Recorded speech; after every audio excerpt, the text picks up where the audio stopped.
kembali untuk video yang seterusnya untuk subtopik yang berikutnya dalam daya dan gerakan 2.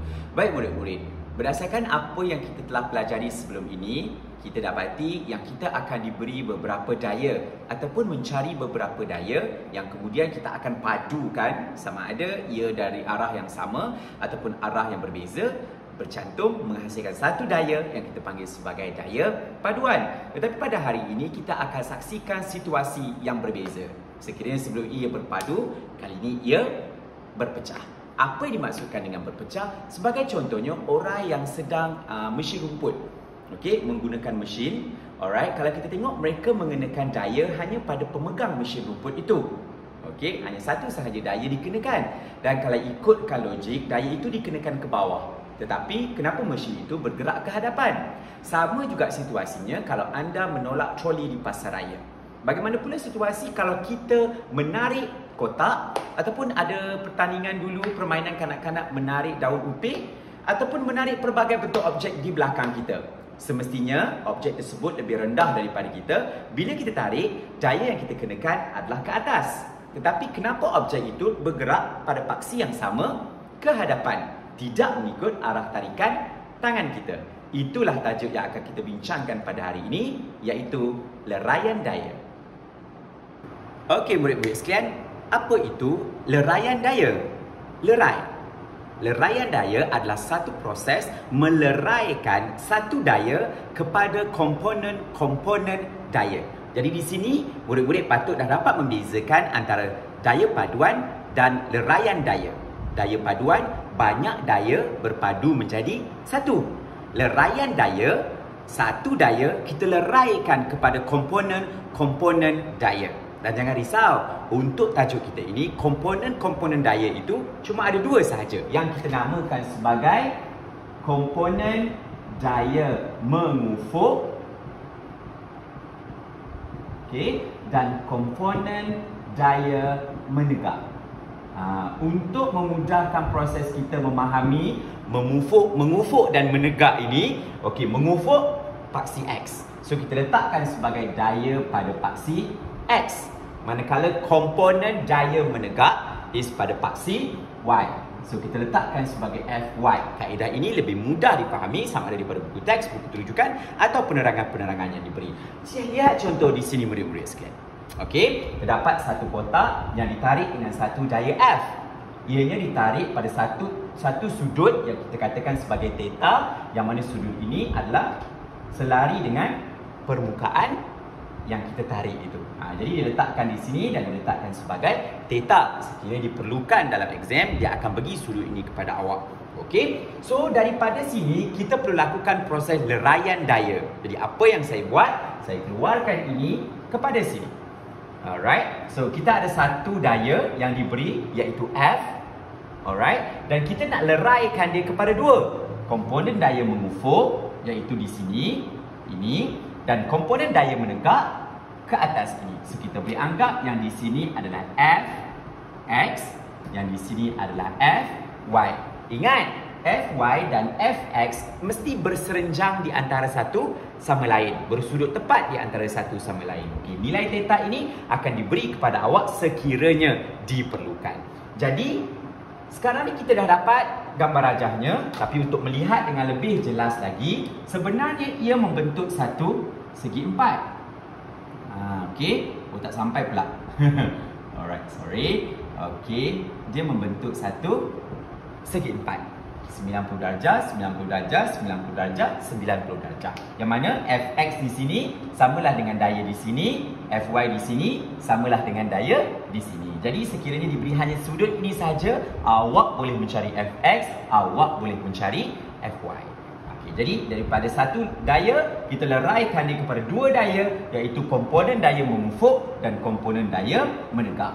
Selesai berkenaan dengan proses meleraikan dia. Macam mana daripada satu daya kita nak pisahkan kepada dua. Sekarang bagaimana pula kalau ditanya mengenai magnitude ataupun nilai bagi daya mengufuk, nilai bagi daya menegak. Untuk itu kita perlu menggunakan konsep yang telah murid-murid pelajari dalam matematik, iaitu trigonometri. Apa itu trigonometri? Ingat lagi sin, ingat lagi cos. Okey, dalam bahasa Melayu cos. Ingat lagi tangent. Tapi untuk tajuk ini kita tak belajar yang ini. Kita akan guna sin dan juga cos. Ingat semula, sin bertentangan, hypotenuse, cos bersebelahan, hypotenuse. Ingat lagi tu. Ramai yang menghafal dan menggunakan kaedah yang ada. Okey, kita akan gunakan pemahaman sin dan juga cos itu untuk kita menyelesaikan komponen daya mengufuk dan komponen daya menegak. Remember class, kita diberi sudut di sini. Jadi kita fokus kepada segitiga ini. Okey, kita fokus kepada segitiga ini yang saya lorekkan ini. Sebab kita cuma ada sudut dekat sini. Okey, tapi once murid-murid dah memahaminya, sebenarnya bagi sudut dekat mana pun murid-murid boleh selesaikan. Okey, first kita nak cari komponen daya mengufuk. Di manakah komponen daya mengufuk? Di sini, Fx. Kalau ikut berdasarkan trigonometri, Fx ini adalah sebenarnya A, side, bersebelahan, betul tak? F ni adalah hypotenuse dan yang ini adalah opposite, bertentangan. Ni dah jadi macam matematik dah kan? Betul? Okey, jadi untuk mencari Fx, komponen daya mengufuk, maka kita akan menggunakan A dan kita akan menggunakan H. Alright, so macam mana kaedahnya adalah, okey, kita akan gunakan cos. Okey, cos theta sama dengan apa dia? Bersebelahan bahagi dengan hypotenuse. Bersebelahan apa? Fx. Hypotenuse is F. Nilainya akan diberilah kalau awak perlu mengira. Jadi bagaimana kita nak cari Fx? Kita pusing persamaan ni. Alright, Fx samalah dengan F di sini kan? Okey, darab cos theta. Jadi F diberi kepada awak, masukkan dekat sini. Theta diberi kepada awak, masukkan dekat sini. Tekan kalkulator, dapatlah komponen daya mengufuk. Betul, mengufuk. Simple saja. Okey. Now, kalau dia tanya kepada kita komponen daya menegak pula, bagaimana? Alright, saya pergi ke sebelah sini. Alright, untuk komponen daya menegak, sama saja kita masih menggunakan trigonometri. Alright, cuma saya lukis komponen daya menegak berada di sini. Tapi ingat ayat saya tadi, di sini adalah sama dengan di sini, which is opposition, yang bertentangan dengan sudut theta kita. So kalau kita cari yang ini, kita dapatlah juga yang ini. So sekarang ni kita ada theta, nak guna cos ke nak guna sin? Of course kita akan guna sin. Sebab apa? Sebab kita perlu gunakan opposition yang bertentangan. Lihat ini bagaimana. Sin theta, sin ini adalah sama dengan O yang kita nak carikan. Tapi jangan tulis O, itu dekat matematik. Okey, ini dekat fizik, kita tak tulis O, kita tulis Fy. So Fy bahagi dengan hypotenuse. Okey, iaitu F. Sama juga kes macam tadi, kita bawa ni pergi sini, kita jadikan Fy kat sebelah sini. Komponen daya menegak sama dengan F sin theta. Diberi kepada awak nilai F, awak masukkan dekat sini. Diberi kepada awak nilai theta, awak masukkan dekat sini. Now awak boleh dapat Fy sama dengan sin F sin theta. So komponen daya mengufuk, komponen daya menegak. Okey murid-murid, sekadar tambahan info kepada mereka yang ingin mencabar diri sendiri. What if kalau sudut yang diberi bukan di sini tetapi sudut diberi di sini? Boleh tak kita menggunakan kaedah trigonometri? Boleh. Sebab kita still nak mencari ini, kita still nak mencari ini. Ingat, ini dan ini sama, ini dan ini adalah sama. Boleh ya? Kita akan tengok contoh dengan nombor untuk permasalahan kuantitatif sekarang. Okey murid-murid, jom kita selesaikan contoh permasalahan kuantitatif yang melibatkan raian daya yang kita kena cari. Contohnya dalam contoh ni, katakan soalan minta kita cari komponen daya mengufuk dan komponen daya menegak. Okey, apa yang diberi kepada kita? Yang diberi kepada kita adalah kotak ini ditarik dengan daya 15 Newton dengan sudut 30 darjah daripada permukaan dia. So, soalan tu minta kita cari komponen daya menegak dan komponen daya mengufuk. Jadi saya transferkan kepada bentuk gambar rajak untuk proses raian daya. Apa maklumat yang diberi kita boleh masukkan dekat sini. So antara maklumat yang diberi first is 30 darjah. Okey. Kemudian dibagi dekat kita di sini 15 Newton. Okey. Kita dikehendaki cari komponen daya mengufuk dan komponen daya menegak. So menggunakan pemahaman yang kita ada tadi, okey, kalau kita nak cari fx, kita ada dah faham sin dengan cos, kita nak guna yang mana satu? Kita akan gunakan cos. Okey, saya tunjukkan langkah satu persatu Alright, cool. Kalau katakan kita cari komponen daya mengufuk, so kita gunakan cos. Okey, cos 30 darjah sama dengan fx bahagi 15. Okey, macam mana nak cari fx? Adalah 15 darab cos 30 darjah. Simple sahaja. Okey, janji kita tahu bila nak gunakan cos, bila nak gunakan sin. Alright, so bila kita tekan saja kalkulator, 15 darab dengan cos 30 darjah, kita akan dapat lebih kurang dalam 13 Newton ataupun 2 decimal places, 12.99 Newton. Ini bermakna komponen daya mengufuk kat sini adalah 12.99 Newton.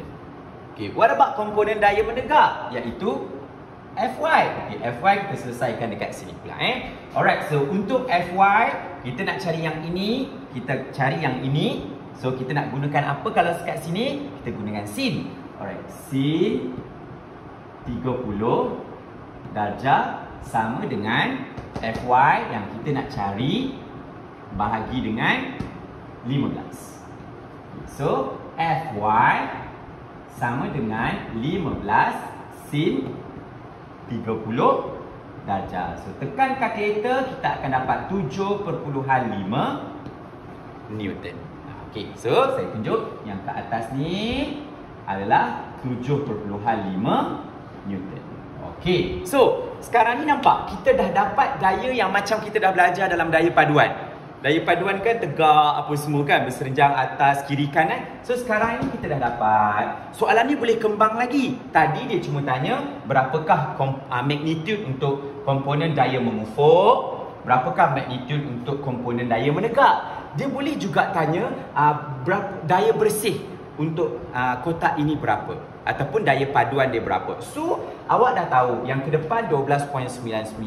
Katakan dia bagi dekat sini daya geseran ketika tarik kotak tu bergeser dengan permukaan lantai. Katakan dia bagi Fr, daya geseran dia bersamaan dengan 5 Newton. Okey, kemudian dia bagi berat, okey, W. Okey, kita tak nak confuse, kita anggap W dia samalah dengan komponen menegak tadi kan. Okay, 7.5 Newton supaya kita tak pening. Kalau tidak kita nak campur banyak benda kan. Okey, so tiba-tiba soalan tu kata, okey, sekarang dia dah bagi ni, dia bagi ni, awak cari sendiri yang ini, berapakah daya paduan yang dikenakan ke atas kotak itu. So dia mengguna balik pemahaman kita dalam tajuk sebelum ni, daya paduan.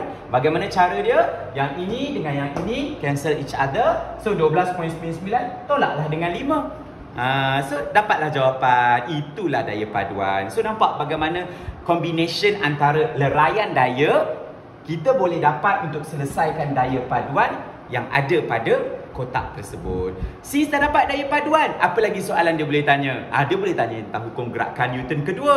Dah dapat daya paduan, masukkan dekat sini. Daya paduan tadi masuk sini, dia bagi jisim, awak boleh pula cari pecutan. So banyak soalan boleh ditanya menggunakan pemahaman yang kita faham sampai setakat ini. Kita tengok contoh yang seterusnya.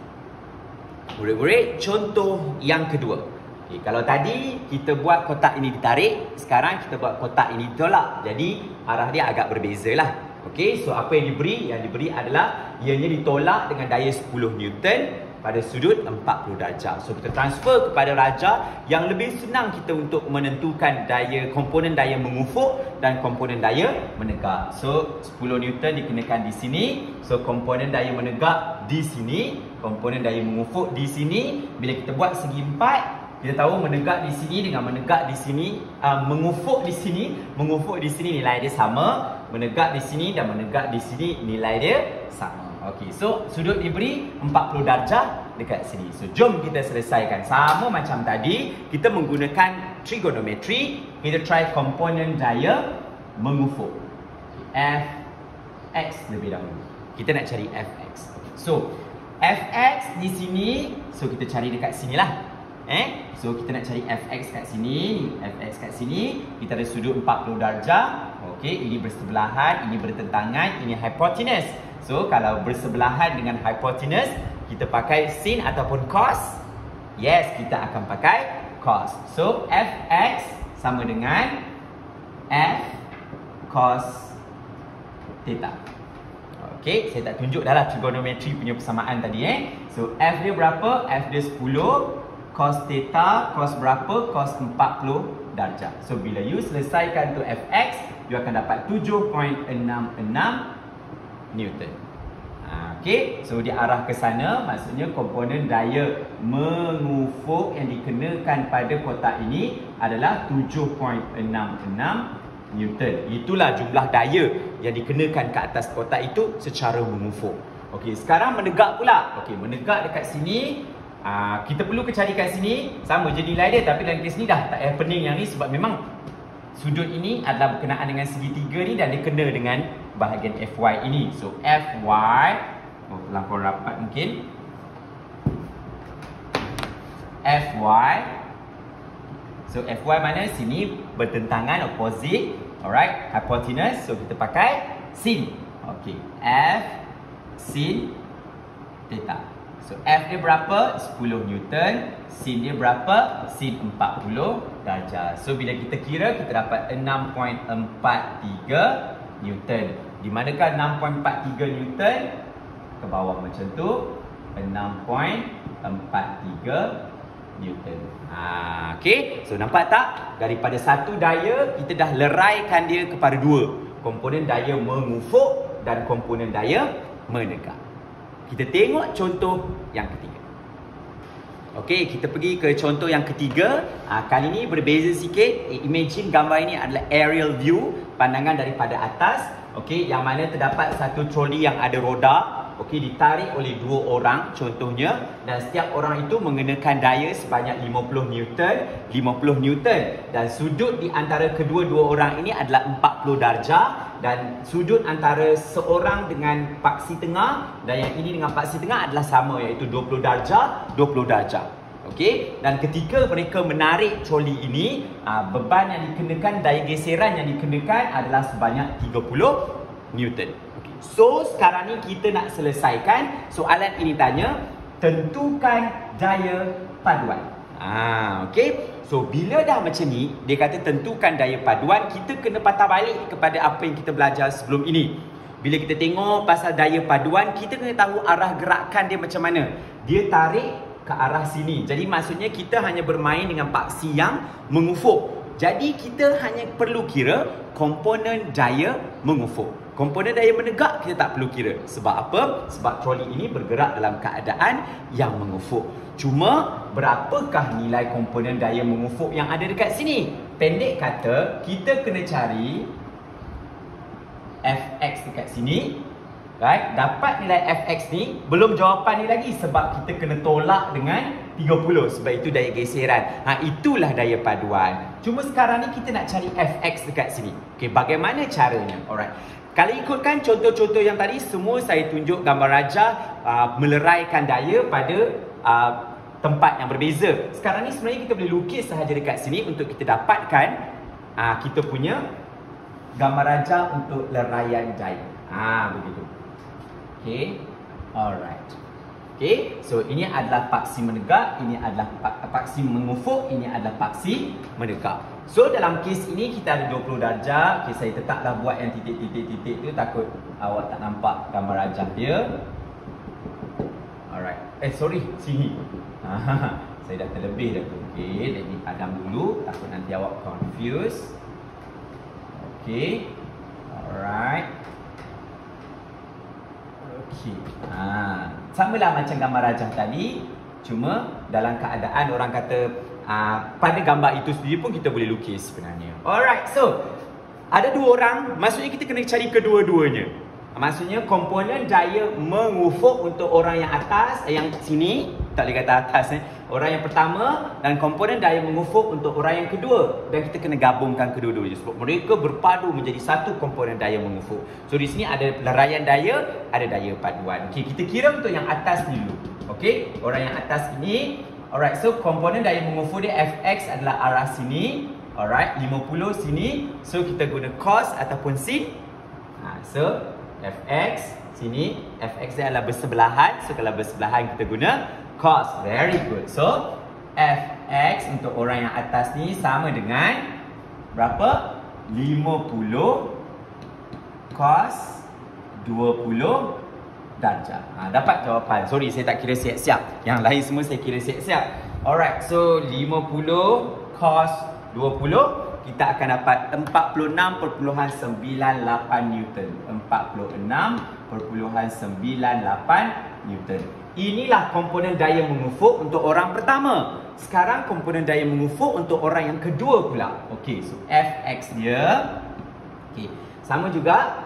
Kita nak cari yang mana? Kita nak cari yang ini bersebelahan dengan hypotenuse. So kita masih lagi gunakan cos. Very good. Sama dengan 50 cos 20 darjah. Okey, yang atas untuk yang ini, yang bawah saya lorikkan takut ramai confuse. Okey, yang bawah saya lorikkan. So yang lorik ini kira-kira untuk yang bawah ni. Masih lagi gunakan cos. Walaupun berbeza satu ke atas, satu ke bawah, tapi bila kita fikir trigonometri, dia masih lagi gunakan cos. Sebab Fx dia masih lagi bersebelahan. Yang ini dia punya hypotenuse 50. Okay, so bila kita buat kira-kira, kita akan dapat 46.98 Newton untuk orang yang kedua. Alright, so bila kita dah selesai kedua-dua ni, maka kita dapatlah Fx. Fx kita apa? Fx kita ada 46.98 campur dengan 46.98. So kita dapat berapa? 93.97 Newton. Tapi ini baru komponen yang bergerak ke arah kanan. Kita ada gaya geseran. So apa perlu kita buat? Tolak dengan 30 Newton. So kita akan dapat jawapan dia 63.97 Newton. Inilah daya paduan yang bertindak ke atas troli ini yang dikenakan daya 50 Newton oleh orang pertama, 50 Newton oleh orang kedua pada sudut antara satu sama lain 40 darjah. Dah dapat daya paduan, agak-agak soalan apa dia boleh tanya? Dia boleh tanya berapakah pecutan troli ini. So kita guna F equals to MA. 63.97 kita masukkan dekat F. M soalan kena bagi. Okay, so bila soalan bagi M, boleh tak cari A? Simple. Kita dapat cari A macam tu saja. Okey murid-murid, so berdasarkan 3 contoh yang saya tunjukkan sebentar tadi, saya harap murid-murid sekalian dapat untuk meleraikan daya bagi satu daya yang diberi. Ada 2, komponen daya mengufuk dan komponen daya menegak. Daripada proses leraian daya tadi, ada banyak lagi soalan lain yang dia boleh tanya, termasuk daya paduan dan juga pecutan menggunakan hukum gerakan Newton kedua. Apapun prosesnya, yang pertama sekali kita tengok arah tindakan daya yang dikenakan ke atas objek itu. Yang kedua, sudutnya berapa. Yang ketiga, kita lukis gambar rajah untuk meleraikan daya tersebut. Dan yang terakhir, kita guna kaedah trigonometri sama ada sin ataupun cos. Semoga bermanfaat untuk kali ini. Kita akan jumpa untuk penyelesaian yang seterusnya dalam tajuk keseimbangan daya yang akan menggabungkan daya paduan dan leraian daya. Kita jumpa di kelas yang akan datang. Bye-bye semua.